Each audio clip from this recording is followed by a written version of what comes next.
ഇപ്പോൾ LDF യോഗത്തിന് ശേഷം എ വിജയരാഘവൻ മാധ്യമങ്ങളെ കാണുകയാണ്. തത്സമയം സൃഷ്ടിച്ചിരിക്കുന്ന പ്രതിസന്ധികളുടെ പശ്ചാത്തലത്തിൽ സാധാരണക്കാരെ സഹായിക്കാനാണ് കേരളത്തിലെ ഇടതുപക്ഷ ജനാധിപത്യ മുന്നണി ഗവൺമെന്റ് പരമാവധി പ്രവർത്തിക്കുന്നത്. എന്നാൽ കേന്ദ്ര ഗവൺമെന്റിന്റെ സമീപനം ആ നിലയിൽ സാധാരണക്കാരെ സഹായിക്കുന്നതല്ല. ജനജീവിതത്തെ വലിയ തോതിൽ പ്രയാസകരമാക്കുന്ന ജനദ്രോഹ നടപടികളിലേക്ക് കേന്ദ്ര ഗവൺമെന്റ് നീങ്ങിക്കൊണ്ടിരിക്കുകയാണ്. പെട്രോളിയം ഉൽപ്പന്നങ്ങളുടെ വില, ഡീസലിന്റെയും പെട്രോളിന്റെയും വില ഏത് സമയത്തും 100 കടക്കുന്ന ഒരു സ്ഥിതിയാണ്. 50 രൂപയ്ക്ക് 1 ലിറ്റർ പെട്രോൾ കൊടുക്കും എന്ന് പറഞ്ഞ് അധികാരത്തിൽ വന്ന ഗവൺമെന്റാണ്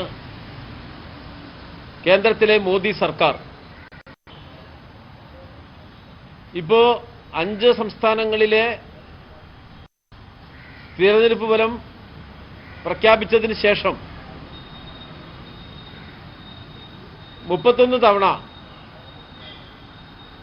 പെട്രോളിന്റെയും ഡീസലിന്റെയും വില വർദ്ധിപ്പിച്ചിരിക്കുകയാണ്.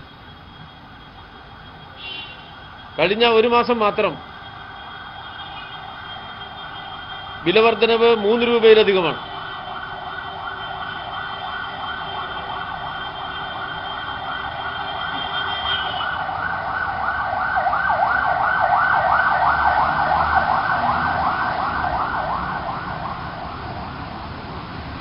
കേന്ദ്ര സർക്കാരിന് പണത്തിന് ബുദ്ധിമുട്ടുള്ളപ്പോഴെല്ലാം ജനങ്ങളെ പോക്കറ്റിൽ കൈയിടുക എന്ന സമീപനമാണ് സ്വീകരിക്കുന്നത്. ജനങ്ങൾക്ക് ദുരിതമുണ്ടാക്കുന്ന പെട്രോളിയം വില വർധനവ് നടപ്പിലാക്കുമ്പോൾ തന്നെ കൊള്ളലാഭം ഉണ്ടാക്കുന്ന കോർപ്പറേറ്റുകൾക്ക് നേരെ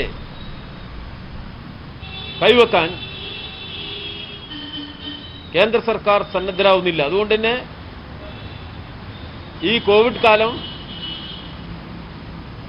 വലിയ തോതിലുള്ള കൊള്ളലാഭത്തിന്റെ കാലമായിട്ട് കോർപ്പറേറ്റുകൾ ഉപയോഗപ്പെടുത്തിയിരിക്കുകയാണ്. ഇന്ത്യയിൽ ജനങ്ങളുടെ ദുരിതം വലിയ തോതിൽ വർദ്ധിച്ചു. ഏപ്രിൽ മാസത്തിൽ മാത്രം ഭക്ഷ്യവസ്തുക്കളുടെ വിലയിൽ 5% വർധനവുണ്ടായി. നിത്യോപയോഗ സാധനങ്ങളുടെ ആകെ വിലക്കയറ്റത്തിന്റെ തോത് 10.6%. അപ്പോൾ പെട്രോളിയം ഉൽപ്പന്നങ്ങളുടെ വലിയ വിലവർധനവും ഭക്ഷ്യധാന്യങ്ങളുടെ വിലവർധനവും നിത്യോപയോഗ സാധനങ്ങളുടെ പൊതുവില വർധനവും എന്ന നിലയിൽ സാധാരണക്കാർ കഷ്ടപ്പെടുകയാണ്.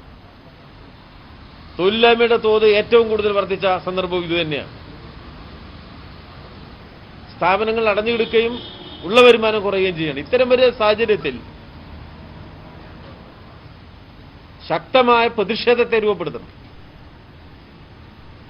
അതുകൊണ്ട് കേരളത്തിലെ ഇടതുപക്ഷ ജനാധിപത്യ മുന്നണി തീരുമാനിച്ചിരിക്കുന്നത് ജൂൺ മാസം 30-ാം തീയതി വൈകുന്നേരം 4 മണിക്ക് ഒരു പ്രതിഷേധ പരിപാടി സംസ്ഥാനത്തെ എല്ലാ പഞ്ചായത്ത് വാർഡുകളിലും കോർപ്പറേഷൻ ഡിവിഷനുകളിലും സംഘടിപ്പിക്കാനാണ്.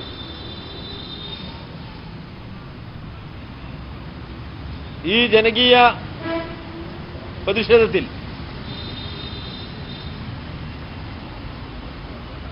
ഒരു പഞ്ചായത്ത് വാർഡിൽ 4 പേരടങ്ങുന്ന ഗ്രൂപ്പുകളായാണ് സമരം ചെയ്യുക. അത്തരം 25 ഗ്രൂപ്പുകൾ ഒരു പഞ്ചായത്ത് വാർഡിൽ സമരത്തിൽ പങ്കെടുക്കും. സംസ്ഥാനത്ത് 25,000-ഓളം കേന്ദ്രങ്ങളിൽ ഈ സമരം സംഘടിപ്പിക്കാനാവും. കോർപ്പറേഷൻ ഡിവിഷനുകളിൽ 4 പേരുള്ള 100 ഗ്രൂപ്പുകളാണ് സമരത്തിൽ പങ്കെടുക്കുക. ഈ കേന്ദ്ര നയത്തിനെതിരായി ഇന്ത്യയിൽ ഇപ്പം നടക്കുന്ന സമരങ്ങൾക്ക് നല്ല ബഹുജന പിന്തുണ ലഭിക്കുന്നുണ്ട്. ഇന്ന് രാവിലെ തൊഴിലാളി സംഘടനകൾ ആഹ്വാനം ചെയ്ത 15 മിനിറ്റ് സമയത്തെ ഗതാഗത സ്തംഭനം വലിയ ജനപിന്തുണ കിട്ടിയ ഒരു സമരമായിരുന്നു. കേന്ദ്രത്തിന്റെ ഈ തെറ്റായ സമീപനത്തിനെതിരായി, ജനവിരുദ്ധ നയത്തിനെതിരായി ഇന്ത്യയിലെ തന്നെ ഏറ്റവും വലിയ ജനകീയ പ്രതിഷേധമാണ് കേരളത്തിൽ 30-ാം തീയതി നടക്കാൻ പോകുന്നത്. ഈ പ്രതിഷേധ പ്രചരണത്തിന്റെ ഭാഗമായുള്ള സമരം ആസൂത്രണം ചെയ്യുന്നതിന് വേണ്ടി LDF-ന്റെ ജില്ലാ കമ്മിറ്റികൾ യോഗം ചേർന്ന് വിശദാംശങ്ങൾ തയ്യാറാക്കും. വിപുലമായ പ്രചരണ പരിപാടികൾ നടത്താൻ തീരുമാനിച്ചിട്ടുണ്ട്.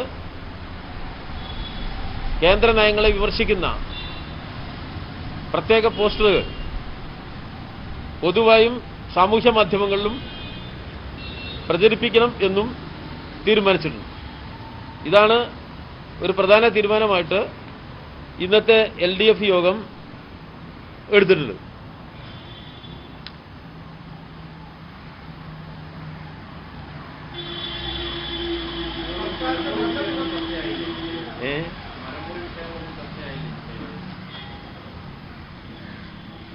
മരമുറി വിഷയത്തിൽ ഗവൺമെന്റ് യഥാസമയം നടപടി സ്വീകരിച്ചിട്ടുണ്ടല്ലോ.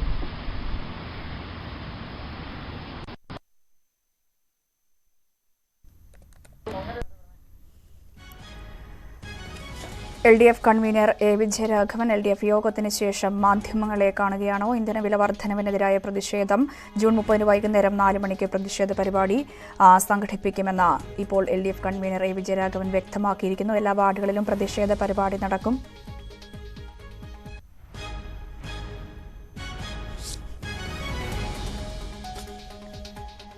വിജയരാഘവൻ ഇപ്പോൾ LDF യോഗത്തിന് ശേഷം തിരുവനന്തപുരത്ത് മാധ്യമങ്ങളെ കാണുകയാണ്. ഇന്ധനവില വർധനവിനെതിരെ പ്രതിഷേധം സംഘടിപ്പിക്കുമെന്ന് വിജയരാഘവൻ ഇപ്പോൾ വ്യക്തമാക്കിയിരിക്കുന്നു. ജൂൺ 30 വൈകുന്നേരം 4 മണിക്ക് പ്രതിഷേധ പരിപാടി സംഘടിപ്പിക്കുമെന്ന് അദ്ദേഹം പറഞ്ഞുവെച്ചു. എല്ലാ വാർഡുകളിലും പ്രതിഷേധ പരിപാടി ഉണ്ടാകുമെന്നും അദ്ദേഹം പറയുന്നു. ഭക്ഷ്യവസ്തുക്കളുടെ വില വർധനയിലടക്കം വലിയ രീതിയിലുള്ള പ്രതിഷേധമാണ് രാജ്യത്ത് ഉടനീളം ഉയരുന്നത്. അതുകൊണ്ട് തന്നെ വലിയൊരു പ്രതിഷേധമാണ് LDF നേതൃത്വത്തിൽ സംഘടിപ്പിക്കാൻ പോകുന്നതെന്നടക്കം അദ്ദേഹം പറഞ്ഞുവെക്കുന്നു. മരമുറി വിഷയത്തിൽ സർക്കാർ വേണ്ട നടപടികൾ സ്വീകരിച്ചിട്ടുണ്ട് എന്നും അദ്ദേഹം പറഞ്ഞുവെക്കുന്നുണ്ടായിരുന്നു. ഇന്ന് നടന്ന LDF യോഗത്തിൽ മരമുറി വിഷയവുമായി ബന്ധപ്പെട്ട കാര്യങ്ങൾ ചർച്ചയ്ക്കെത്തിയില്ല എന്നതും ശ്രദ്ധേയമാണ്. ഒരിടവേളയ്ക്ക് ശേഷം മടങ്ങിയത് LDF കൺവീനർ ഇപ്പോൾ മാധ്യമങ്ങളെ കാണുകയാണ്. അതിലേക്ക്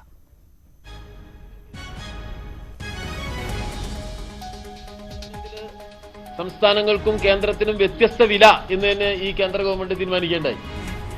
GST-യുമായി ബന്ധപ്പെടുത്തിയെടുത്ത തീരുമാനങ്ങളിലൂടെ സംസ്ഥാനങ്ങളുടെ സാമ്പത്തിക സ്രോതസ്സുകൾ അടയ്ക്കപ്പെട്ടിരിക്കുകയാണ്.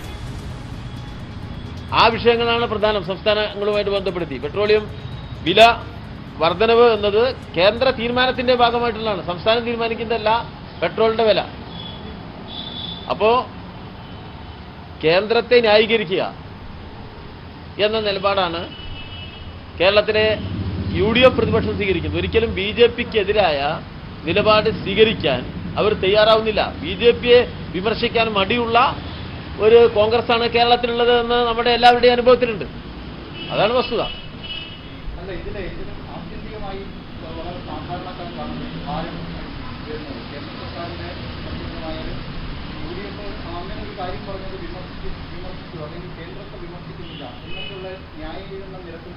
എന്തുകൊണ്ടാണ് സംസ്ഥാനത്തിനൊരു എന്തെങ്കിലും ഒരു സാധാരണക്കാരുടെ ഭാരം കുറയ്ക്കാൻ അല്ല, സംസ്ഥാന ഗവൺമെന്റ് അല്ല വില വർദ്ധിപ്പിക്കുന്ന തീരുമാനം ആരെടുക്കുന്നതാ? സംസ്ഥാന ഗവൺമെന്റാണോ? അല്ല, നിങ്ങൾ അത് മനസ്സിലാക്കണ്ടേ? ചോദ്യം ചോദിക്കുന്ന ആള് മനസ്സിലാക്കണ്ടേ? ആരാ? അത് പറഞ്ഞാൽ മതി. വില നിശ്ചയിക്കുന്നവര് വില കൂട്ടാഞ്ഞാ പോരെ? എന്താ അത് പറയാത്തത്? വില നിശ്ചയിക്കുന്നത് കേന്ദ്ര ഗവൺമെന്റാണ്. അവരത് കൂട്ടാഞ്ഞാ പ്രശ്നം തീർന്നില്ല.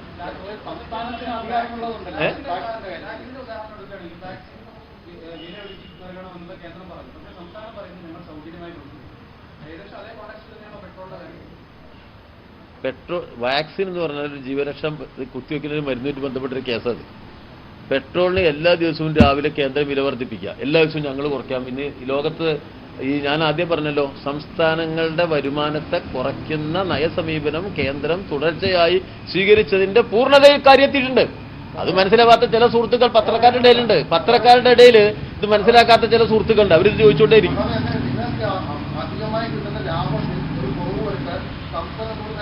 സംസ്ഥാനത്തിന് ഒരു ലാഭവും കിട്ടുന്നില്ല. ഇല്ല ഇല്ല ഇല്ല ഇല്ല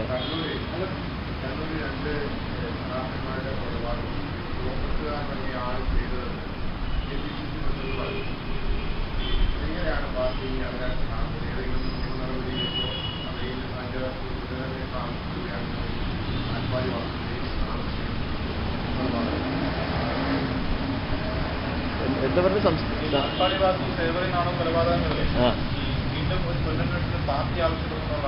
അതൊക്കെ നിയമപരമായ കാര്യങ്ങളാണ്. അത് സംബന്ധിച്ച് ഗവൺമെന്റാണ് പരിശോധിക്കുന്നത്. മുഖ്യമന്ത്രി വ്യക്തിപരമായി തന്നെ അധിക്ഷേപിച്ചതാണ്. അത്തരത്തിലൊരു ഏകാഗ്രതയെ പോലെ പെരുമാറുന്ന നേതാവിനെ വ്യക്തിപരമായി തന്നെ അധിക്ഷേപിക്കണം എന്നാണ് ഇന്ന് ഉള്ള നിലപാട്. അതിലെന്താണ് പാർട്ടിയുടെ പ്രതികരണം? ഈ കെ സുധാകരൻ KPCCയുടെ പ്രസിഡന്റാണ്. അദ്ദേഹം ചില കാര്യങ്ങൾ ഇവിടെ പറഞ്ഞു. അതൊരു KPCC അധ്യക്ഷൻ പറയാൻ പാടില്ലാത്തത്. അപ്പോ ഒരു KPCC അധ്യക്ഷൻ കാത്തു സൂക്ഷിക്കേണ്ട തരത്തിലുള്ള ഒരു നിലപാടിന്റെ പുറത്ത് KPCC അധ്യക്ഷൻ സംസാരിച്ചു. അപ്പൊ നമ്മളെല്ലാം അതിന് മറുപടി പറഞ്ഞു. അതാണ് ഉണ്ടായിരിക്കുന്നത്. ഇതിപ്പോ എല്ലാ ദിവസവും അദ്ദേഹം പറയാ, ഞങ്ങൾ പറഞ്ഞുകൊണ്ടേ അറിയാ എന്നുള്ള എല്ലാ വിഷയം അദ്ദേഹം ചില കാര്യങ്ങൾ ഇവിടെ പറഞ്ഞിരുന്നു. അതിനോട് അതേ തരത്തിൽ തന്നെ നമ്മളും പ്രതികരിച്ചിരുന്നു. അതിപ്പോ ഒരു പ്രതികരണം വന്നു, ഒരു മറു പ്രതികരണം ഉണ്ടായി, അവിടെ അവസാനിച്ചു. CPM-ന് പിന്മാറേണ്ട കാര്യമില്ല, മുന്നേറേണ്ട കാര്യം ഈ വിഷയത്തിലില്ല. വന്ന വിഷയത്തോട് പ്രതികരിക്കുക എന്നുള്ളതാണ് ഞങ്ങളുടെ നിലപാട്. KPCC അധ്യക്ഷൻ വിഷയങ്ങളെ കൈകാര്യം ചെയ്യേണ്ട രീതിയിലല്ല അദ്ദേഹം കൈകാര്യം ചെയ്തു. അപ്പോൾ സ്വാഭാവികമായിട്ടും അതിനോടുള്ള പ്രതികരണം വേണം. കോൺഗ്രസ് നേതാക്കന്മാർ അത് എൻഡോഴ്സ് ചെയ്തുകൊണ്ടാണ് സംസാരിച്ചത്. അപ്പോൾ അതിനോടും പ്രതികരണം വേണം. ആ പ്രതികരണങ്ങൾ ഞങ്ങൾ കൃത്യമായിട്ട് നടത്തിയിട്ടുണ്ട്.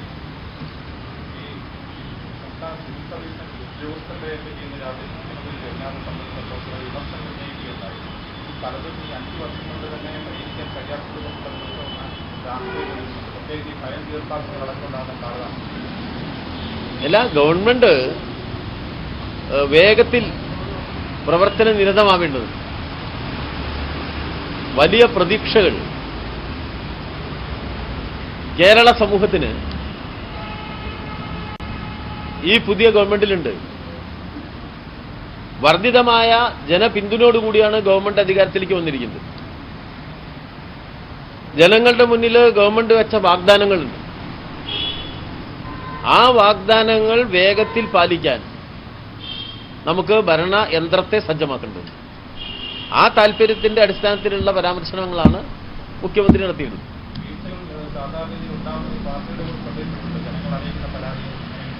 അല്ല, ഇത് ഭരണയന്ത്രത്തിന്റെ ഒരു രീതി നമ്മൾ നിരന്തരം ചർച്ച ചെയ്യുന്നതാണല്ലോ. അതിൽ വരുന്ന പരിമിതികളെ നമ്മൾ വിമർശനപരമായും സമീപിക്കാറുണ്ട്. ഇപ്പൊ നമ്മൾ വേഗതയേറിയ ഭരണ നിർവഹണം ഉണ്ടാവണം. അത് നമ്മുടെ ഒരു താല്പര്യമാണ്. ഗവൺമെന്റിനോട് ആ നിലയിലുള്ള നിർദ്ദേശങ്ങളാണ് പാർട്ടി നൽകിയിട്ടുള്ളത്, ഇടതുപക്ഷ മുന്നണി നൽകിയിട്ടുള്ളത്. സമയബന്ധിതമായി വേഗത്തിൽ കാര്യങ്ങൾ തീരുമാനമെടുക്കുന്നത് സംബന്ധിച്ചുള്ള നിർദ്ദേശങ്ങളാണ് CPM നൽകിയിട്ടുണ്ട്, ഇടതുപക്ഷ ജനാധിപത്യ മുന്നണി നൽകിയിട്ടുണ്ട് ഗവൺമെന്റിന്. അപ്പോൾ ഒരു സമയബന്ധിതമായി കാര്യങ്ങൾ നമുക്ക് നിർവഹിച്ചു പോകണം. അപ്പൊ അതിന് സഹായകരമായ രൂപത്തിലുള്ള ഭരണ നിർവഹണം ഉണ്ടാവണം. അത് ബ്യൂറോക്രസിയുടെ ഭാഗത്തും ഉണ്ടാവേണ്ടതാണ്.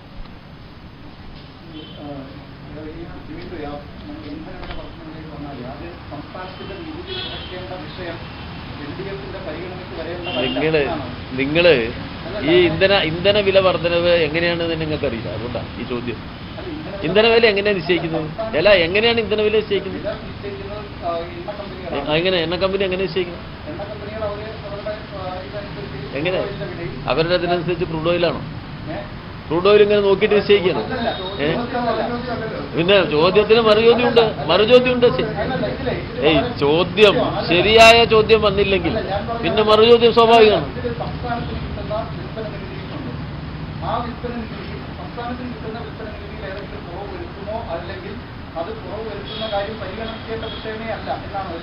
അല്ല, ഇതൊക്കെ സംബന്ധിച്ച് കൃത്യമായ ധാരണ നമ്മുടെ സംസ്ഥാന ഗവൺമെന്റിനുണ്ട്.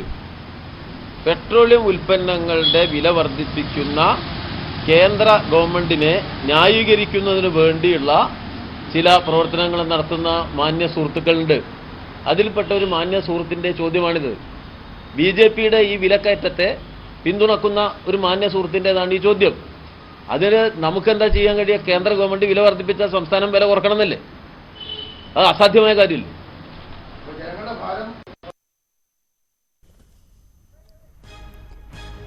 വിജയരാഘവൻ മാധ്യമങ്ങളെ കാണുകയായിരുന്നു. ഇന്ധനവില വർധനവിനെതിരെ പ്രതിഷേധം LDF സംഘടിപ്പിക്കും. ജൂൺ 30 വൈകുന്നേരം 4 മണിക്ക് പ്രതിഷേധ പരിപാടി. എല്ലാ വാർഡുകളിലും പ്രതിഷേധ പരിപാടി നടത്തുമെന്നും അദ്ദേഹം വ്യക്തമാക്കി. ഒപ്പം തന്നെ മുട്ടിൽ മരമുറി വിഷയവുമായി ബന്ധപ്പെട്ട് സർക്കാർ എല്ലാ നടപടിയും ഇതുവരെ സ്വീകരിച്ചിട്ടുണ്ട് എന്നും കർഷകർക്ക് വേണ്ടിയെടുത്ത തീരുമാനമാണ് ഇതെന്നും ദുരുപയോഗം കണ്ടപ്പോൾ സർക്കാർ വേണ്ട സമയത്ത് കർശന നടപടി സ്വീകരിച്ചുവെന്നും വിജയരാഘവൻ ഇപ്പോൾ വ്യക്തമാക്കി. ഇന്ധനവില വർധനയിൽ സംസ്ഥാനം നികുതി കുറയ്ക്കണമെന്ന UDF ആവശ്യം കേന്ദ്രത്തെ സഹായിക്കാനാണെന്നും വിജയരാഘവൻ പറഞ്ഞുവെച്ചു. പെട്രോളിയം വില വർധന കേന്ദ്രത്തിന്റെ തീരുമാനമാണ്. അതിലൊരിക്കൽ പോലും കോൺഗ്രസ് വിമർശിക്കുന്നില്ല. BJP വിമർശിക്കാൻ കോൺഗ്രസ് ഒരിക്കലും തയ്യാറാകുന്നില്ല എന്നും അദ്ദേഹം പറഞ്ഞുവെച്ചു. ഒപ്പം തന്നെ നാൽപ്പാടി വാസു സേവറി നാണുവധം പുനരന്വേഷണം നിയമപരമായ കാര്യമാണ് എന്നും അദ്ദേഹം പറയുന്നു. സുധാകരൻ മുഖ്യമന്ത്രി വാക്പോര് വിഷയത്തിലും അദ്ദേഹത്തിന്റെ പ്രതികരണം ഉണ്ടായിരുന്നു. സുധാകരൻ പറഞ്ഞതിന് മറുപടി ആണ് പറഞ്ഞത്. അത് അവിടെ വെച്ച് അവസാനിച്ചുവെന്നും അദ്ദേഹം വ്യക്തമാക്കി. ഇനി നോക്കാം യൂറോകോപ്പ ആവേശം.